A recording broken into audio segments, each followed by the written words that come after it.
और क्या होता पुण्यात्माओं,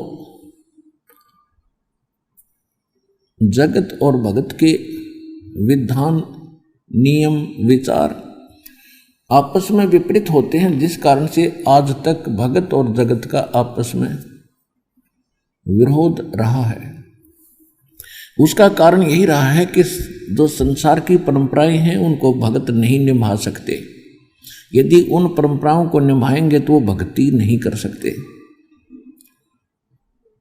इसलिए भगत के लिए कुछ मर्यादाएं बनाई हैं और समाज उन मर्यादाओं को रखने वालों से नफरत करने लग जाते हैं कि ये कैसा भगत बन गया, ये ऐसे भी नहीं करता, ये ऐसे भी नहीं करता। लेकिन कहते रहो, जो हमने भक्ति करनी है तो हमने अपने नियमों पर दृढ़ रहना ही पड़ेगा। और दूसरी बात यह है कि जगत सोचता है कि जिसका संतान नहीं है उस इंसान का कोई जीवन नहीं, क्योंकि हमारे धर्म गुरुओं ने एक ऐसी भ्रमणा फैला रखी थी कि जिसका पुत्र नहीं उसकी गति नहीं। कमाल की बात करती। तो कहने का भाव यह है कि हम इसी धारणा से पुत्र की प्राप्ति ही ज्यादा डिमांड करते थे। भगवान पुत्र हो, पुत्र हो। बिल्कुल संतान ना हो उसका तो मुंह, कहते हैं सुबह सुबह शकल भी नहीं देखनी चाहिए। मनहूस आदमी है, बे औलादा है, निसंतान है, ऊतन पोता है। और उनको भी मालूम होता था कि ये लोग सुबह सुबह दरवाजा बंद कर लेते जब हम दूर से दिखाई देते। तो एक ये बहुत बड़ा कहर और टूटा हुआ था, जिनके संयोग में संतान नहीं होती थी संस्कार में।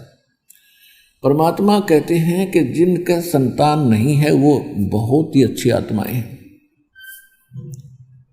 अब ये विचार करना पुण्यात्माओं कि ये ऐसा क्यों कहा, क्योंकि हम काल के जाल में फंसे हुए हैं और यहाँ एक दूसरे से संस्कार में हम बंधे पड़े हैं। हम यहाँ अपना कोई लेने आया है किसी से पिता बनकर, कोई देने आया है पुत्र बनकर। जैसे एक लड़का बहुत अच्छी तरह कमाता है और पिता शराब पीता है और उसको शराब नहीं देता, शोर मचाता है, उद्मस्तार देता है, गली मोहल्लों वालों को इकट्ठा कर लेता है, मुझे रोटी भी नहीं देते। एक पिता कमाता है, पुत्र लगा हुआ शराब पीने पर, कभी गाड़ी खरीदता है उसको एक्सीडेंट में तोड़ देता है, कभी कुछ खरीदता है। तो कहने का भाव यह है कि ये जो पिता निकम्मा है और पुत्र कमा कर उसको सब कुछ उपलब्ध करा रहा है, तो वो पिता का कभी किसी जन्म में उस पुत्र ने उससे कुछ गड़बड़ी कर रखी है, वो पूरा करेगा। इसी प्रकार किसी पिता ने वो पुत्र रूप में जो उसके जन्म है, उसने किसी जन्म में उसके साथ कोई ऐसा किया है, उससे कुछ पैसे ऐंठे हैं, अब वो पूरे करके दम लेगा। एक समय सुखदेव ऋषि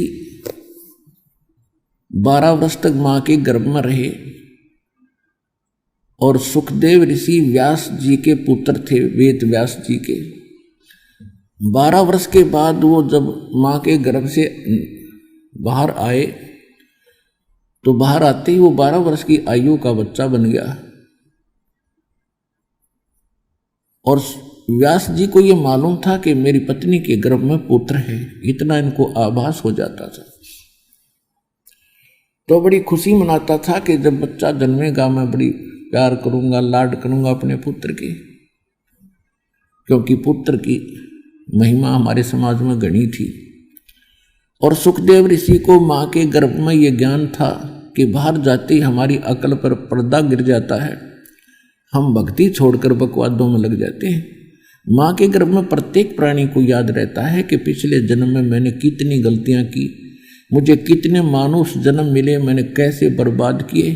तो मां के जन्म में ये रह कर दुआ करता है, परमात्मा ठीक ठाक मेरा मानव शरीर मुझे बाहर मिल जाए, निकल जाए इस नरक से, मां के गर्भ से, तो मैं सदा आपको याद करूंगा, कोई बकवाद नहीं करूंगा।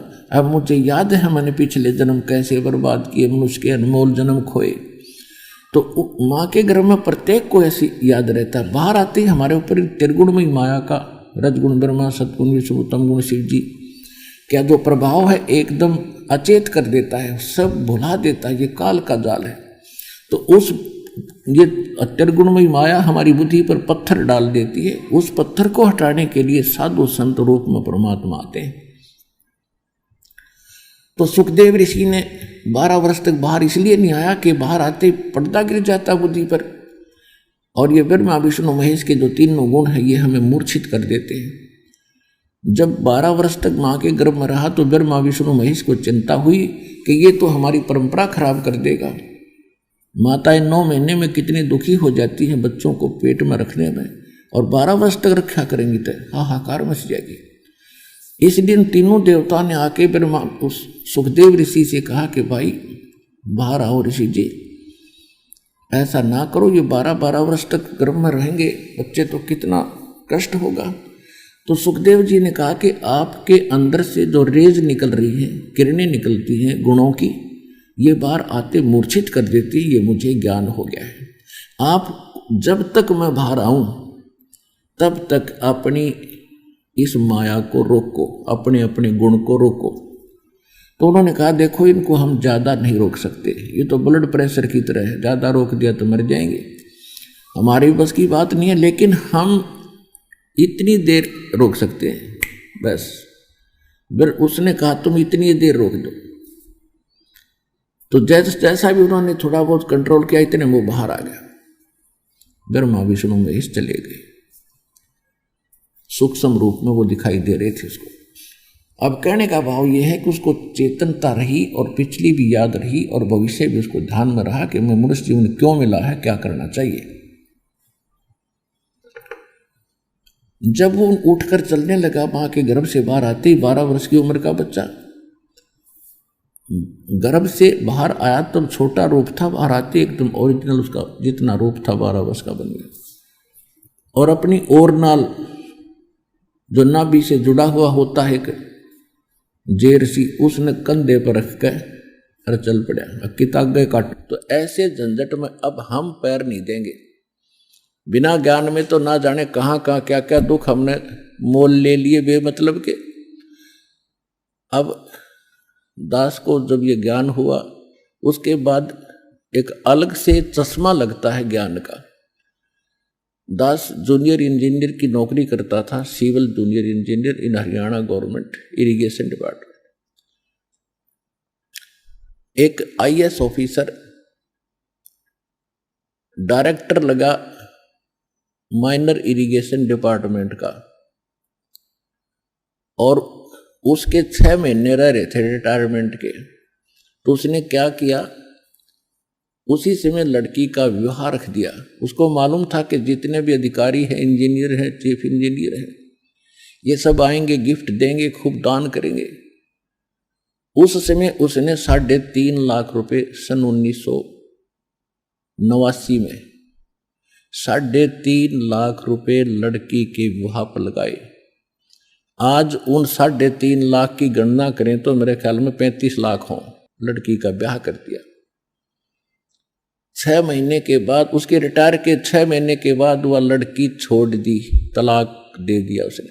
न 6 के दामाद मर गया, इकलौता पुत्र था, अच्छा अफसर था वो अगले, क्योंकि अफसर का ब्याह अपनी बेटी ने। वो 6 महीने के, उसके रिटायर होने के 6 महीने के बाद उसकी मृत्यु होगी दुर्घटना में। अब वह लड़की कोई संतान नहीं। अब उसको ये महसूस हुआ कि ईब तया 3.5 लाख रुपए में ब्याही थी, अगर दोबारा ब्याहूंगा तो 7 लाख लगेंगे। भाई इस दुख में हार्ट अटैक होगा, मर गया। ये चाट ले उस रिश्वतदार पैसे ने। आगे क्या होगा, फिर पीछे तू पशुआ की जय गद्दा बैल बनाई, ये 56 भोग कहाँ मन भोरे, कित कुरडी चरने जाई। वो कहर अगला तो दिखता ही नहीं आपको, वो इस सत्संग और भगवान के विधान से आपको दिखाया जाता है। तो कहने का भाव ये है कि एक लेवा एक देवा दूतम, और कोई काहू का पिता न पूतम, ये ऋण संबंध जुड़ा एक ठाठा, अंत समय सब बारह बाटा। तो कहने का भाव यह है कि जो जिनको आज संतान नहीं है, इस ज्ञान से अगर वो परिचित हो जाते हैं तो निर्भय होकर और निसंकोच और विदाउट टेंशन वो अपना जीवन निर्वाह कर सकते हैं। अन्यथा जीवन नरक बना दिया जाता है उनका। कोई ना कोई इंजेक्शन लगा ही देता है, एक पुत्र तो चाहिए था, चाहे पुत्री ये हो जाती तो उनका जीना हराम कर दिया जाता है। तो इस ज्ञान से फिर ये भी संतुष्टि होगी कि भगवान जो कर रहा है वो बिल्कुल सही कर रहा है।